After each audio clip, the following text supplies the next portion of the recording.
Y'all hear my candle wicking? Got the wooden wicks going this morning. Pretty excited about that. It is a finally fall around here and I have some chatting to do. So let's get going.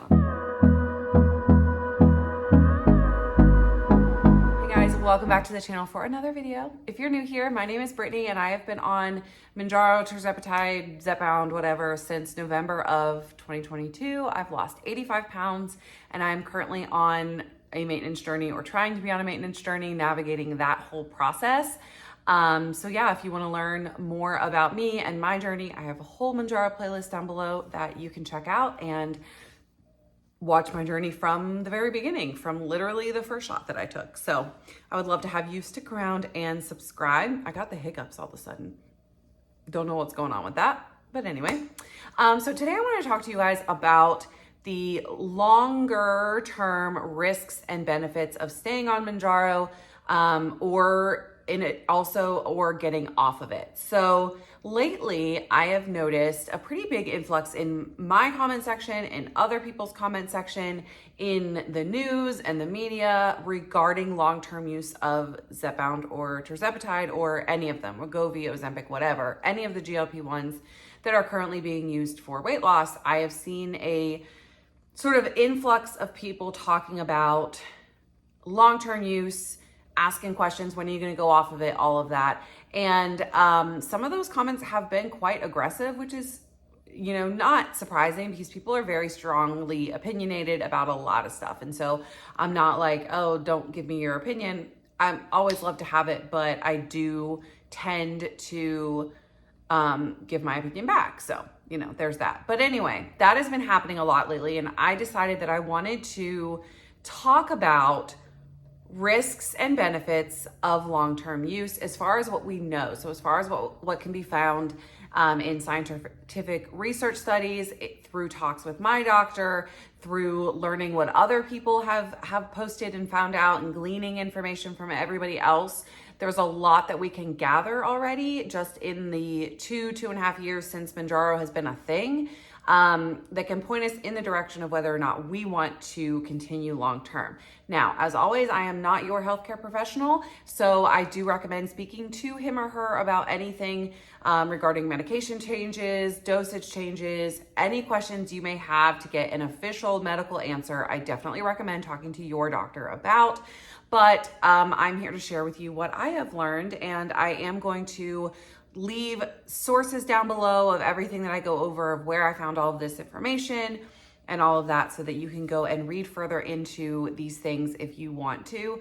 I posted an article, it's probably in all of the other descriptions up until now, the other day, off of I can't even remember where the article is from now, but it was a really good article written by a postgraduate research student who kind of really breaks down the usage of Mounjaro and what it's for and how it works and all of that. So if you want like a really easy but also scientific explanation for that, that will be the first article that is listed. But in terms of, we're going to start with the risks of long-term use, because I feel like that is important to note. Now, there is an entire sort of risk and precautions section on Mounjaro pamphlet, which is like that for every medication, that kind of goes over what the risks of the medicine are. Now, there have been, a few concerning black label type of risk things, as such as there have been rats in studies that have developed medullary thyroid tumors. To this date, as I have been able to find, there has been no cases of that in humans, but they did develop it in rats. So that is definitely something that you have to be on the risk for. If you are somebody that has a history of thyroid cancer or a history of that in your family, then you might be sort of knocked off the list as a potential candidate for Mounjaro or Tirzepatide. And that's, seems to be the thing. Like if you are somebody that has that as a history in your family, most often they just won't prescribe it to you. Same thing with kidney problems or pancreas issues, as this can cause pancreatitis and kidney issues down the line as well, especially if you are somebody that is more prone to those types of issues. And I think that when we're talking about risks, That's very important to note. You have to always weigh the risks of something against the benefits of something. That is with anything in life, not just medicine or whatever. You have to weigh those personally for you. And so if you are a otherwise healthy person that has no history of thyroid cancer in your family, no history of pancreas or kidney issues, or like severe bowel issues, that is also something that has been reported is the sort of, what's the word I'm looking for? Can't even think right now, but where your bowels essentially stop working.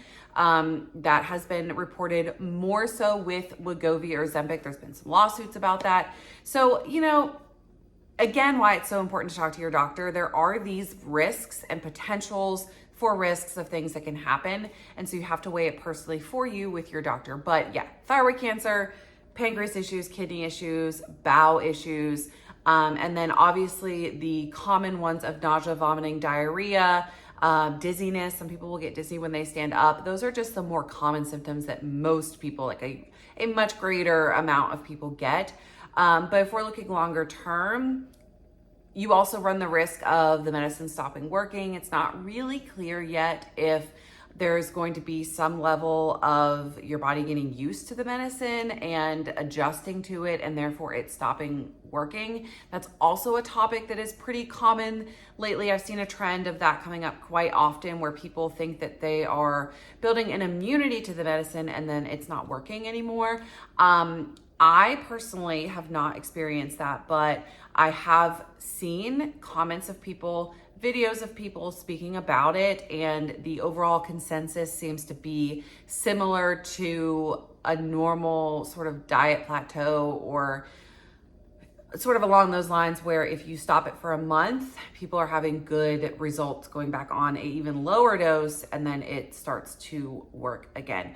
Do you guys remember, like back, still I guess it's a thing, but back in the day when phentermine was a big thing, phentermine, it's sort of known and even joked about that it will never work as well as it did the first time, because your body sort of develops some type of immunity or resistance to it. And so it never works as good as it did the first time. And it's unclear if that's what's going to be the case for Tirzepatide, but for phentermine, that's a big part of it. Like the first time you take it, you're going to get the most out of it. And then after that, it's never going to work as well as it did the first time. And so there is some talk of that sort of trend happening with Mounjaro, Tirzepatide, but I think that that's going to take a lot more time to tell if that really is an issue or not.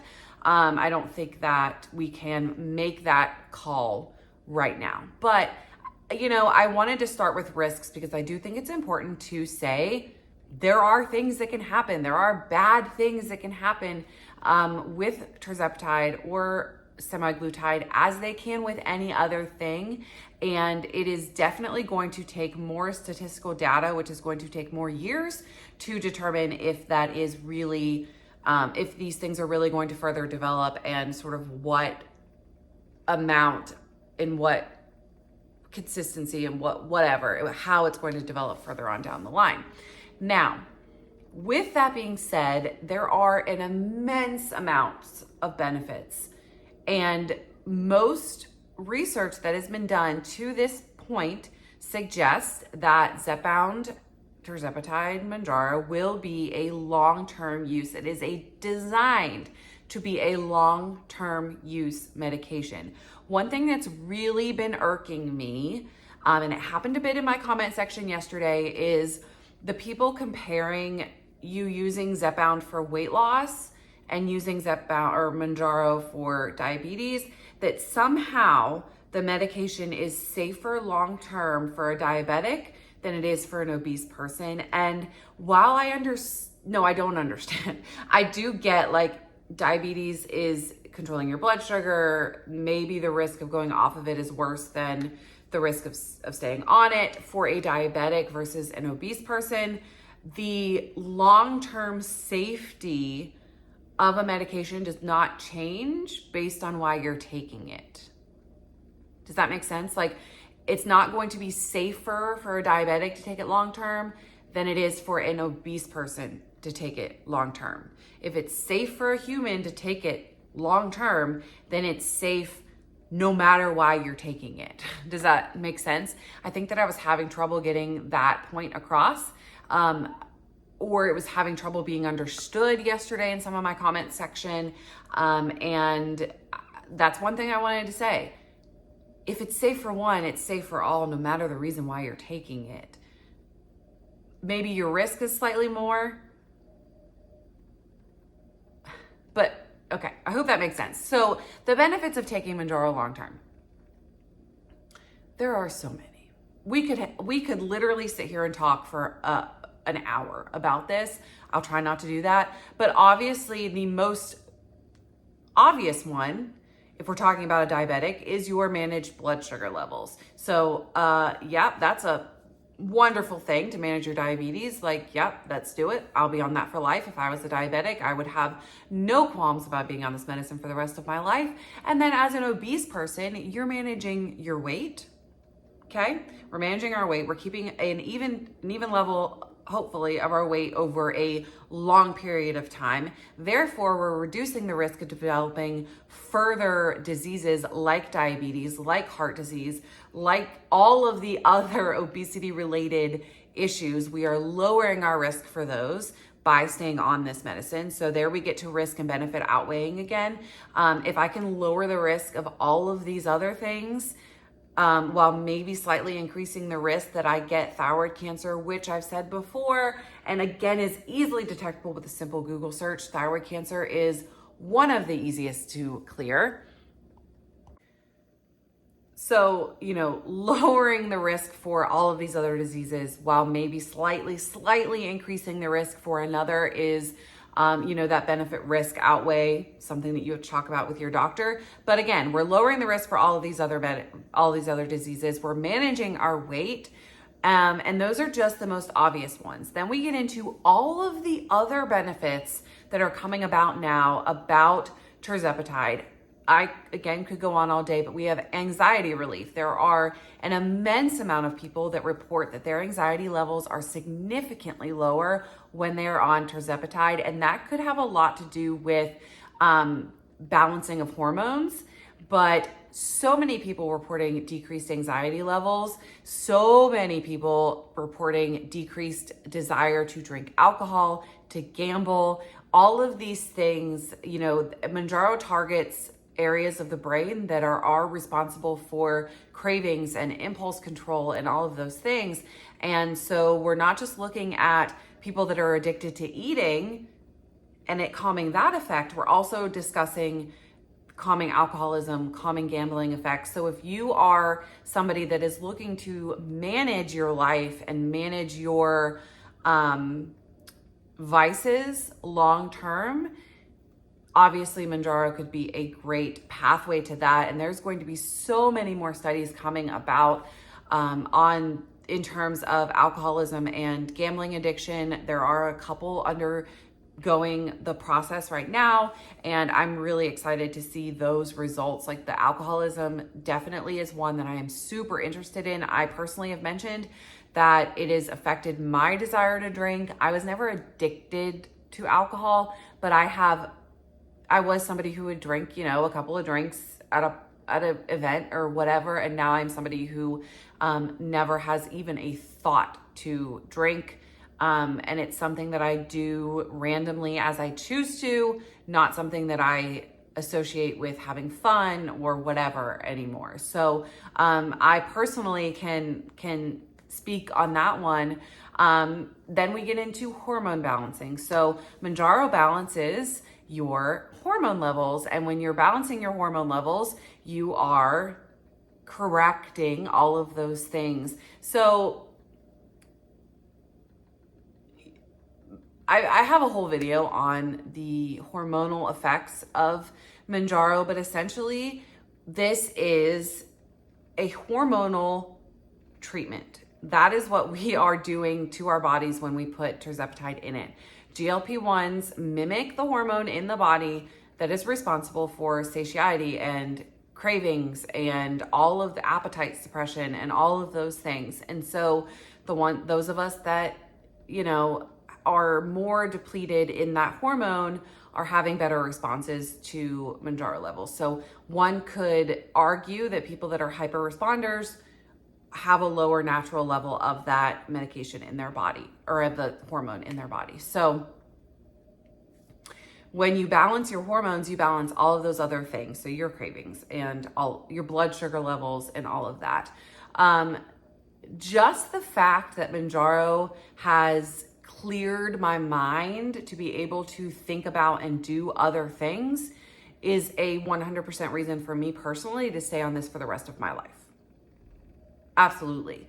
Now, I do want to say that I do not think, in my mind, just sort of what I've been seeing with studies on newer medicines coming out, I don't think that Zepbound or Tirzepatide will actually end up in 10, 15 years being the long-term medication. And I say that because there are so many things currently in the works and so many current developments in testing phases.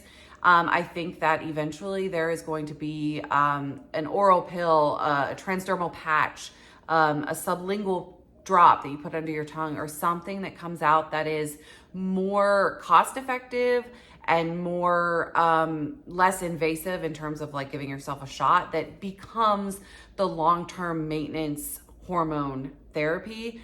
I don't think that it'll be Zepbound or Tirzepatide, so I think that that's important to say. And I think that if you follow sort of any basic knowledge or research on the topic, you could probably come to the same conclusion that we will eventually see different medicines and more cost-effective and less invasive ways to keep our hormone levels balanced over time. And I also think that eventually there's going to be testing for these hormone levels so that doctors can really see who needs what level of treatment, and also who's going to respond. Because right now it's sort of a trial and error thing.